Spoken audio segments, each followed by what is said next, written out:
Hello everyone, आप लोग का बहुत बहुत स्वागत है स्टडी पॉइंट यूट्यूब चैनल पर। I welcome you all to study point. और आज के इस पर्टिकुलर वीडियो सेशन में हम लोग रीजनिंग के कुछ इंपॉर्टेंट क्वेश्चन को डिस्कस करेंगे जो कि आपके आने वाले एग्जाम के लिए इंपॉर्टेंट है। रीजनिंग, मैथ्स और साइंस की प्लेलिस्ट बनी हुई है, तो अगर अभी तक आपने उन वीडियोज़ को नहीं देखा तो उन वीडियोज़ को ज़रूर देखिएगा। वीडियो को लाइक एंड शेयर कीजिएगा, और अगर अभी तक आपने स्टडी पॉइंट यूट्यूब चैनल को सब्सक्राइब नहीं किया तो सब्सक्राइब भी ज़रूर करिएगा। ठीक है, maths, reasoning, science, GK, current affair की सीरीज़ बनी हुई है, तो उन आप वीडियो को देख सकते हैं। तो कुछ इंपॉर्टेंट वीडियोस का लिंक डिस्क्रिप्शन बॉक्स में भी है, तो उन वीडियोस को ज़रूर देखिएगा। तो पहला क्वेश्चन है, जैसा कि आप देख रहे हैं, इस तरह के क्वेश्चन रीजनिंग में हमेशा ही पूछे जाते हैं। देखिए, ए स्टार बी का अर्थ है गुणा, एट द रेट का अर्थ है भाग, क्वेश्चन मार्क का अर्थ है योग, और ए इज इक्वल टू बी का अर्थ है ए माइनस बी। तो यहाँ पे दिया हुआ है, इसका मान बताना है। चार ऑप्शन आपके सामने दिया हुआ है। देखिए, इस क्वेश्चन को सॉल्व करने के लिए कुछ स्पेशल नहीं करना होता है, बस सारे कन्फ्यूजन ना हो इसलिए सारे सिंबल को एक साथ लिख लेना होता है। जैसे कि यहाँ पे दिया हुआ है स्टार का मतलब दिया हुआ है, ये देखिए यहाँ पे स्टार का मतलब है गुणा, यानी कि आपने स्टार बना लिया, इसका मतलब है गुणा। और एट द रेट का मतलब है भाग, इसका मतलब है भाग। सारे सिंबल को ऐसे साथ में लिख लेते हैं और जहाँ पे पुट कर देना है सारी वैल्यू, और उसके बाद आपका आंसर आ जाएगा। देखिए, इसका मैंने सोल्यूशन भी लगा रखा है, तो आप लोग देख सकते हैं सारे सिंबल को एक साथ यहाँ पे इन्होंने लिख रखा है।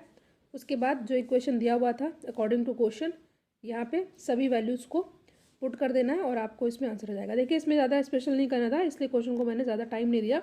आप वीडियोस को आप इसको पॉज करके अच्छे से समझ सकते हैं। तो हम लोग अपने नेक्स्ट क्वेश्चन पर आते हैं। देखिए, इसी तरह का एक क्वेश्चन है जिसको आपको सॉल्व करके कमेंट बॉक्स में बताना है। यदि पी प्लस को दर्शाता है, क्यू माइनस को दर्शाता है, आर भाग को दर्शाता है, और जो एस है वो मल्टीप्लाई को दर्शाता है, तो आपको इसकी वैल्यू बतानी है। देखिए, इसको सॉल्व करके इसका आंसर आपको कमेंट सेक्शन में ज़रूर दीजिएगा। अगर आपको नहीं आए तो भी कमेंट सेक्शन में बता सकते हैं, मैं नेक्स्ट वीडियो में इस क्वेश्चन को भी सॉल्व कर दूंगी। वैसे बहुत सा सिंपल है, बस सारे सिंबल को एक साइड में आप लोग लिख लीजिए, और ये जो आप इक्वेशन दे रखा है इसमें पुट करके वैल्यू निकाल दीजिएगा। आंसर आप लोग कमेंट सेक्शन में ज़रूर दीजिएगा। तो हम लोग अपने नेक्स्ट क्वेश्चन पर आते हैं। इंपॉर्टेंट क्वेश्चन है सारे। देखिए, क्वेश्चन क्या दे रखा है। इस तरह के क्वेश्चन बहुत आते हैं, इसमें ज़्यादा टाइम वेस्ट नहीं करना होता है। किसी कूट भाषा में 256 का मतलब है यू आर गुड, 637 का मतलब है वी आर बैड, 358 का मतलब है गुड एंड बैड। तो एंड का कोड क्या है? चार ऑप्शन आपके सामने यहाँ पर दिया हुआ है। बहुत सिंपल सा क्वेश्चन है। देखिए, इस तरह के क्वेश्चन सॉल्व करने के लिए क्या करते हैं, ताकि आपको कन्फ्यूज़न ना हो और टाइम वेस्ट ना हो, तो क्या करना होता है, सबसे पहले आपको पूछ क्या रहा है, गुड एंड बैड जो दिया हुआ इसमें एंड का कोड क्या होगा। ठीक है, तो सॉल्व करने के लिए हम लोग देख लेते हैं, इसी को देखेंगे जो यहाँ पे दिया हुआ है। इसमें दिया हुआ है गुड एंड बैड, और यहाँ पे क्या दे रखा है ऊपर, देखिए गुड, यू आर गुड। तो यानी कि आपने देखा यहाँ पे ये गुड है, इसको मान लीजिए आप लोग ट्रायंगल मान लेते हैं। ठीक है, ये जो यहाँ पे भी गुड दिया हुआ, यहाँ पे भी गुड दे रखा है, तो यानी कि ये है आपका ट्रायंगल। इसको लेट कर लीजिए। ठीक है, ट्रायंगल लेट किया मतलब इस वाले में और इस वाले में गुड गुड दोनों है, तो यानी कि इसमें से एक ऐसा नंबर होगा जो कि कॉमन होगा। यहाँ पे दिया हुआ है 637, और यहाँ पे दिया हुआ 358, यानी कि अगर आप सही से देखें तो गुड सेम है दोनों में, तो यहाँ पे कौन सा नंबर ऐसा जो कि सेम है, तो यहाँ पे आप देख रहे हैं कौन सा नंबर सेम है। इस वाले में नहीं, ये वाले में देखना है आपको। ठीक है, ये नहीं है, ये वाला इसका है। देखिए, यहाँ पे 5 और 5 सेम है, यानी कि 5 किसका हो जाएगा, गुड का। इधर का नहीं है, इसका तो ये वाला है वी आर बैड, तो इसको अभी हमें नहीं देखना है। तो 5 हो गया गुड का। ठीक है, सिंपल सा है। फिर से देख लेते हैं, यहाँ पे गुड सेम है, तो यानी कि इस नंबर और इस नंबर में ऐसा कौन सा है जो सेम है, तो 5 आपका सेम है। ठीक है, तो 5 हो जाएगा गुड का। ठीक है, 5 क्या हो गया, गुड का हो गया। अब दे रखा है बैड, तो बैड किस में है, बैड किस में है, ये वी आर बैड, यानी कि 367 में वी आर बैड है, और गुड एंड बैड तो यहाँ पे 358 था। 5 का तो गुड हो गया। तो अब देखना है कि इसमें कौन सा नंबर जो सेम आता है। ठीक है, कौन सा नंबर सेम आता है, तो आप देख रहे हैं यहाँ पे बैड को आप रेक्टेंगल मान लीजिए, यहाँ पे बैड को रेक्टेंगल मान लीजिए। तो 637 और 358 में ऐसा कौन सा सेम है, तो देखिए 3, यहाँ पे 3 और यहाँ पे 3 सेम है, तो 3 किसका हो जाएगा, 3 हो जाएगा किसका, बैड का। ठीक है, अब लास्ट क्या बचा, हमें एंड का पता करना है। ठीक है, तो एंड क्या हो जाएगा, 3 का तो आपका दिख गया, 3 है बैड का, 5 है गुड का, तो बचा क्या 8, तो 8 हो जाएगा किसका, एंड का। तो यहाँ पे ए हो जाएगा हमारा करेक्ट आंसर। आई होप ये क्वेश्चन भी आपको अच्छे समझ में आ गया होगा, बहुत सिंपल था। बस इसमें कंपेयर करके जो सेम होता है उसको अलग कर लेते हो, बचा हुआ आपका आंसर हो जाता है। नेक्स्ट क्वेश्चन पे हम लोग आते हैं, इंपॉर्टेंट क्वेश्चन है ये भी। क्वेश्चन है, यदि रीज़न को 5 के रूप में और बिलीव्ड को 7 के रूप में कोड किया जाए तो बताएं कि गवर्नमेंट का कोड क्या होगा। क्वेश्चन फिर से पढ़िए ध्यान से, सिंपल है, बहुत ही सिंपल है।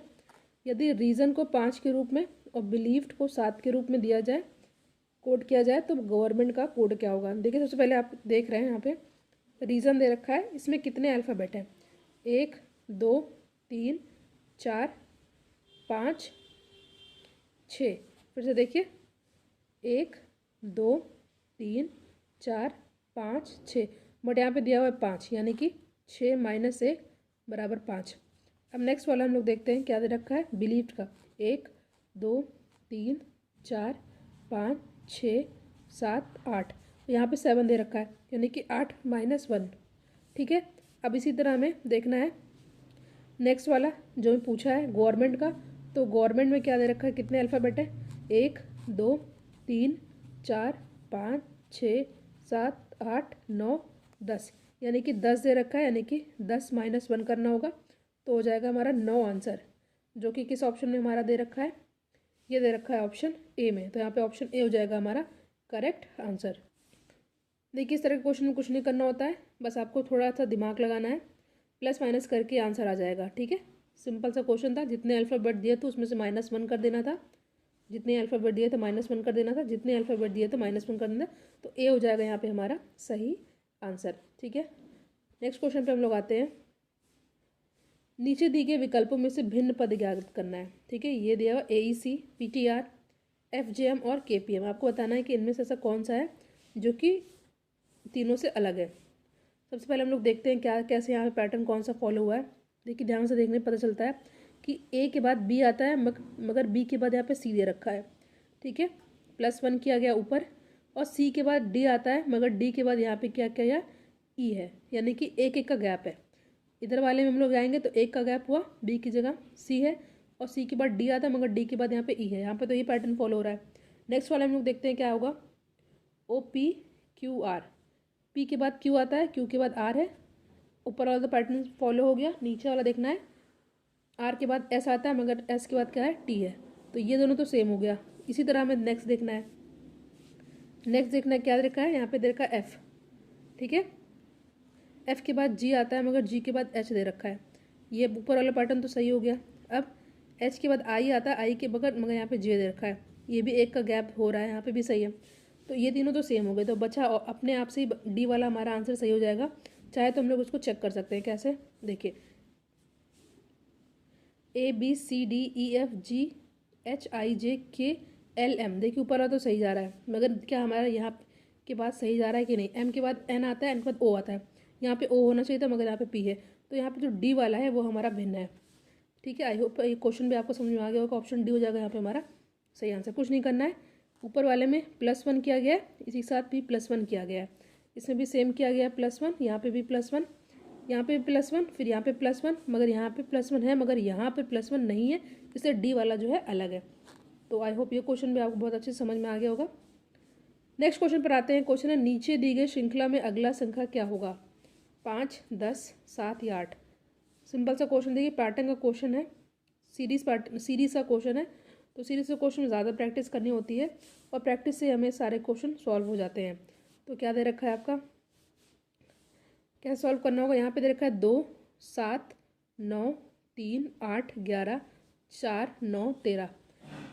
कौन सा पैटर्न फॉलो होगा, देखिए यहाँ पे 2 के बाद क्या आ रहा है, 2 के बाद आ रहा है यहाँ पे क्या, वेट,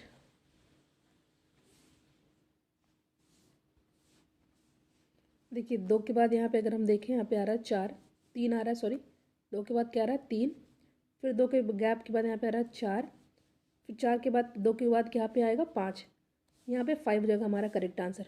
और भी हम लोग चेक कर सकते हैं अगर हमें पूछा हो। देखिए फिर कैसे, 7 के बाद 8 9 आ रहा है, सॉरी 7 के बाद यहाँ पे 7 के बाद देखिए यहाँ पे 2 के बाद 8 आ रहा है, फिर 8 के बाद 2 के बाद 9 आ रहा है, फिर अगर आगे पूछता तो यहाँ पे क्या आ जाता, 9 के बाद यहाँ पे क्या आ जाता, 10 आ जाता। ठीक है, वैसे पूछा तो नहीं गया है बट फिर भी मैंने आपको बता दिया। इसी तरह यहाँ पे पूछा है 9 के बाद 2 के बाद 11 आ रहा है। ठीक है, 11 के बाद 2 के बाद 13 आ रहा है, तो उसी तरह यहाँ पे आगे क्या आ जाता, 13 के बाद 14, 15, 16। ठीक है, 13 के बाद यहाँ पे क्या आता, 14, सॉरी 2 के बाद 14 आ जाता। सिंपल सा क्वेश्चन था, ज़्यादा इसमें कुछ स्पेशल नहीं कर, बस क्या किया गया है, 2 के बाद 2 के बाद 3, 3 के बाद 4, 4 के बाद यहाँ पे 5। ठीक है, और इसी तरह 7 के बाद 8, 8 के बाद 9, 9 के बाद यहाँ पे आता 10। वैसे पूछा नहीं गया बट समझाने के लिए बता रही हूँ, आंसर हमारा 5 हो जाएगा ही। इसी तरह अगर हम दूसरा चेक करते हैं, ठीक है, दूसरा चेक करते हैं तो 9 के बाद यहाँ पे 2 का गैप है 11, फिर 2 का गैप है 13, तो यहाँ पे क्या आ जाता, 15। ठीक है, उस अभी पीछे जो मैंने हल्का सा बताया था यहाँ पे 14 बताया था, बट 2 का गैप है। वैसे ये पूछा नहीं गया, जो पूछा गया हमारा यहाँ पे 5 है। सिंपल सा, 2 के बाद 3, फिर 2 का गैप यहाँ पे 4, फिर 2 का गैप यहाँ पे 5, तो ऑप्शन ए हो जाएगा यहाँ पे हमारा सही आंसर। नेक्स्ट क्वेश्चन है हमारे सामने। क्वेश्चन है, कुछ समीकरणों को किसी विशेष प्रणाली द्वारा हल किया जाता है, उसी प्रणाली के आधार पर हल ना किए गए समीकरण की संख्या आपको बतानी है। ठीक है, एक ही क्वेश्चन ये दे रखा है, इसकी वैल्यू दे रखी है, एक ही क्वेश्चन ये दे रखा है, इसकी वैल्यू दे रखी है, एक ही क्वेश्चन ये दे रखा है, इसी की वैल्यू आपको पता करनी है। आपके सामने यहाँ पे 4 ऑप्शन दिया हुआ है, तो कैसे सॉल्व करना है इस क्वेश्चन को। बहुत ही सिंपल क्वेश्चन है, बहुत ही ज़्यादा सिंपल क्वेश्चन है। देखिए, अगर आप मल्टीप्लाई करते हैं 13 और 11 को, 13 और 11 को अगर आप यहाँ पे गुणा करते हैं तो आंसर आपका क्या आता है, आंसर आता है 13 और 12 को गुणा करने पर 156। मगर यहाँ पे क्या दे रखा है, 651, तो बस इसी नंबर को उल्टा करके लिख दिया गया है 651। नेक्स्ट में हमें देखते हैं, यहाँ पे हमने सॉल्व किया 41 इंटू 23 को मल्टीप्लाई किया, तो मल्टीप्लाई करने पर क्या आया हमारा 943, मगर जस्ट इसको हमने यहाँ पे उल्टा करके लिख दिया है, ये हो गया 349। क्या है पैटर्न कि मल्टीप्लाई करके जो आंसर है उसको रिवर्स करके लिख देना है। तो हमारा जो इक्वेशन दे रखा है 24 इंटू 22, इसको जब हमने मल्टीप्लाई किया 24 इंटू 22 को, तो हमारा मल्टीप्लाई करने पर क्या आया 528, मगर ये हमारा आंसर नहीं होगा, इसको उल्टा करके लिख देना है, तो आ जाएगा 825, रिवर्स करके लिख देना, जो कि ऑप्शन बी में हमारा साफ साफ दिख रहा है। आई होप ये क्वेश्चन भी आपको समझ में आ गया होगा। कुछ नहीं करना है, मल्टीप्लाई करने के बाद जो आंसर आया उसी को रिवर्स करके लिख देना है। यहाँ पे हमने 24 और 22 को मल्टीप्लाई किया तो हमारा आंसर आया 528, इसको रिवर्स करके लिख दिया तो उल्टा करके लिख देंगे तो 825, जो कि ऑप्शन बी में हमारा साफ साफ दिख रहा है। आज की वीडियो का लास्ट क्वेश्चन है, क्वेश्चन क्या दे रखा है, यदि 2463 36 है, 552 30 है, तो 6732 का आंसर आपको बताना है। ठीक है, ध्यान से पढ़िए क्या क्वेश्चन है।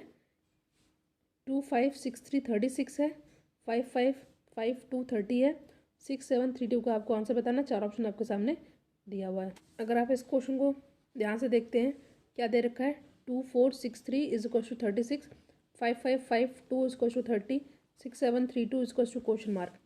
सिंपल है, देखिए यहाँ पे देखा है 2463 बराबर 36। अगर आप हल्का सा ध्यान देंगे, अगर हमने 2 को प्लस 4 को प्लस 6 को प्लस किया और बाकी का जो लास्ट नंबर दे रखा है इसको फिर मल्टीप्लाई कर दिया, 2 4 6, 6 6 12, 12 तिहाई 36, ये हो गया। इसी तरह 5 प्लस 5 प्लस 5 15, 15 गुणे 2 लास्ट मल्टीप्लाई 30 आ गया। सिंपल है, क्या करना है, मैंने 2 को 4 से प्लस किया, फिर जो आया 6 से प्लस किया तो हमारा 12 आया, फिर लास्ट वाले को मल्टीप्लाई कर देना है। ठीक है, 36, ठीक है 36 आएगा। इसी तरह 5 5 5 को प्लस किया 15, लास्ट वाले 2 से मल्टीप्लाई कर देना 30 आया। इसी तरह यहाँ पे दे रखा है 6732, यानी कि 6 प्लस 7 प्लस 3, उसके बाद लास्ट वाले से मल्टीप्लाई 6, देखिए 7 और 3 10 होता है। ठीक है, 10 और 6 16 होता है, 16 को 2 से मल्टीप्लाई किया 32 होता है, 16 इंटू 2, 32 यहाँ पे आया। ठीक है, जो कि हमारा ऑप्शन ए में साफ साफ दिख रहा है। यहाँ प्लस करके 2 से मल्टीप्लाई कर देना है। तो यहाँ पे 16 दूनी 32 इज आवर करेक्ट आंसर। तो ऑप्शन ए हो जाएगा यहाँ पे हमारा सही आंसर।